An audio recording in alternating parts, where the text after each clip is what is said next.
I'm really delighted to be able to introduce this month's team brief from our brand new Theatre 10, one of two new operating theatres here at Wrightington.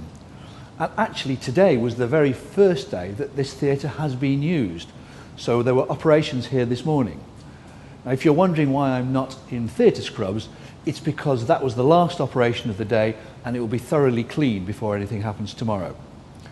Now later on I'm going to be meeting two senior theatre nurses, Wendy McNair and Julie Gall, and asking them about the theatres here at Wrightington. And my three quiz questions, do you know the answers to these, are how many operations a year do we do at Wrightington? How many trays of instruments do we use? And thirdly, which African country do our theatre team support? The corporate objective of this month relates to the very important topic of leadership, where our intention is to have an action plan in place throughout the year with measurable objectives. So what's happened so far? Well, we've developed a leadership values questionnaire which is going to be used in pilot form during the second quarter of the year and then rolled out across the organisation early in 2014. Internally, we've developed a new advanced level leadership course which we'll be inviting applications to shortly, launching in July. And then there's also a national leadership course where we've got 32 members of staff have applied to go onto that. Moving on to our main measures of safety, the infection figures for May were not as good as we would have hoped. We had another case of MRSA, although once again it was a contaminated sample. We had 4 cases of C. diff, none of MSSA, and 3 of E. coli. The latest figure for HSMR is very encouraging indeed. This is for April and it was 81.5. You can see here on the C. diff chart, if you look in the bottom left hand corner, that we've made quite a poor start to the year. You can see that each of the 3 previous years was better than its predecessor, but we've got an awful lot to do to get that orange line back on track because the green is the trajectory for this year. Here's the latest mortality chart, and if you look in the bottom right hand corner, you can see once again the very excellent figure that we've got for April of this year. So the total number of serious harms in April then, there were no never events, 8 serious infections, 2 pressure ulcers, 2 serious falls, and no cases of ventilator-acquired pneumonia or of central line infections. So the total was 12, which is not as good as the previous month, which was just 10. Now, quality champions give me a great deal of pleasure because these are people who have volunteered to take part in the exciting projects of quality improvement. We already have 100 quality champions and they've got their bronze badges for having done the training and started on a project, and we're now looking to recruit new champions. So if you're interested, you can be from a clinical or a non-clinical background, but you need the support of your line manager, you need to be prepared to do 4 days of training, and then you need to commit to taking part in one of the exciting quality improvement projects. So I very much hope that a lot of you will want to apply for this. More details are available from either Linda Smith or Jill Davenport on these 2 extension numbers. Moving on now to our main measures of effective, and I first of all want to say a big congratulations to everybody working in the unscheduled care system, because at the end of June we've now seen that we've recovered on A&E to a position of 95.2% for the year, and that was after a tremendously difficult start in April, so well done to everybody. You can see here on this league table that we've moved up from the bottom to middle, and knowing our department I expect that we'll climb higher up that table as the year goes on. It's not been such a good month for finances, and our deficit to date is 700,000 below plan, and that's explained by being 200,000 away from plan on income, 400,000 away from plan on expenditure, and 100,000 away from plan on CIP. The better news is that we've already spent 4.1 million so far this year on capital expenditure, but the overall picture leaves us with a financial risk rating of just 2 at the end of month 2. 2 main developments to report on the service transformation front. Our project of the month is the world-class operating theatre, where working with colleagues from Unipart, we're finding new ways to improve the efficiency of our theatres. 2 early results have been in oral surgery, where we've had no DNA since the 1st of May, and theatre utilisation has already gone up from 61% to 88%. The second project is the return of the 10 grand challenge, which is aimed at clinical staff with ideas that will save £10,000 or more.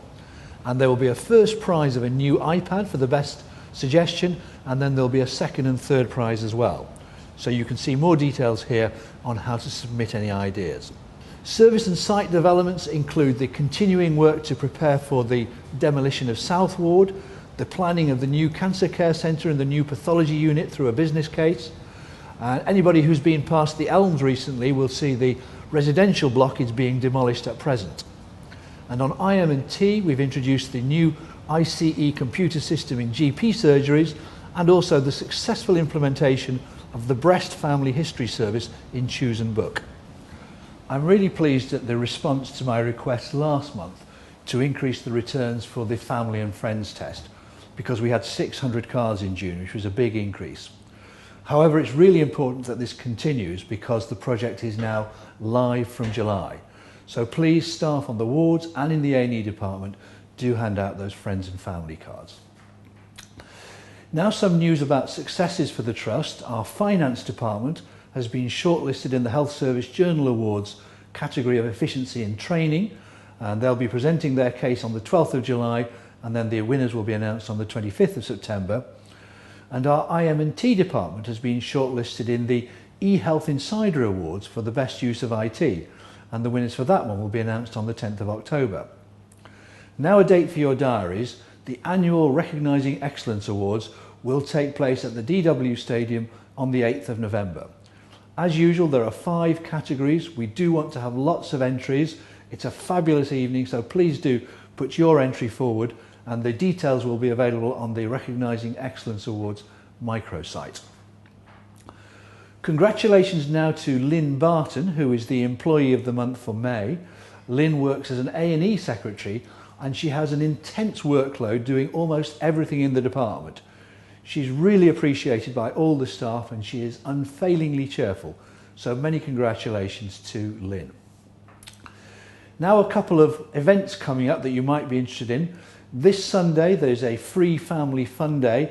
That's the Sunday the 7th of July, and it's on the Wigan site, which will be celebrating National Transplant Week, and there'll be lots of entertainment and music and refreshments and so on. And then the following Sunday, the 14th of July, the Trust will be entering into the 2nd annual triathlon event. So there's going to be 14 teams and 8 individuals, so 50 members of WWL will be participating. So do please go along and support them if you possibly can. One very interesting development was in A&E, where a Radio 4 journalist spent the afternoon and evening during one of our busiest days of the year. And a recording of this will be reported either on the PM programme or on World at One at some point in the future, highlighting a day in the life of A&E. Now, whilst this was being recorded, our corporate communications department issued constant information about it through Twitter and Facebook, and the journalist praised the A&E department and its staff enormously. So I think we can expect a very positive piece on national media soon. Speaking of media, I'm sure you saw some of the coverage in the local press last week on the emerging changes to the relationship between Bolton and Wigan. Now, there's an awful lot of rumour and misinformation flying around. So let me be absolutely clear. This is not about closing the A&E department at either trust. It's finding ways of clinically collaborating or efficient collaborations to improve the quality of services or to reduce costs between both organisations. This is not going to be some top-down imposed approach, but is going to be led by the clinicians on both sites working together. And so far there's been a lot of discussions between our acute surgeons and some discussions between our orthopaedic consultants. This development has got the full support of the Healthier Together team, and I will continue to keep you informed about it through team briefs and through other methods. And now let's go and meet those 2 senior theatre nurses. And who's been doing the operating there? Which surgeon? I'm with Wendy McNair and Julie Gall. So, Wendy, what's the main function of the operating theatres at Wrightington? This service at Wrightington provides orthopaedic surgery to a wide variety of patients having surgery on different parts of the body, from hip, knee, shoulder, hand, both replacements and soft tissue work. We cater to the local community, but we also, through tertiary referral, deal with a wider community from patients from the Isle of Man and as far away as the east coast of England. And Julie, what are you most proud of here? We're most proud of the way the staff have pulled together to implement these two new theatres. It's really built team working, and we're hoping that this will continue into the phase 1 development. Wendy, what are the problems and pressures that you still face here? Obviously, with an expansion of the service, we've had to recruit quite a lot of new staff. While we've gained some with experience, we've also got quite a lot of training ongoing. So it's just ensuring that we maintain a safe and effective service and ensure that our patients have a good journey through theatres. And do you have any good news stories to tell? With the development of the new theatres and the expansion in our staff, we have actually been able to promote internally, myself being one of them, and it has motivated staff and offered them the opportunity to develop professionally and personally. And finally, my quiz questions. How many operations do we carry out at Wrightington every year? 10,000, hoping to increase that by 20 to 25%. And how many sets of instruments do we use every day? We use approximately 180 to 200 sets of instruments that are sent over to our CSSD unit. And what's this story about our theatre staff supporting work in a West African country? It's Sierra Leone. As part of the British Hand Society, our surgeons took a team of nurses with them to operate for the last couple of years for 2 weeks.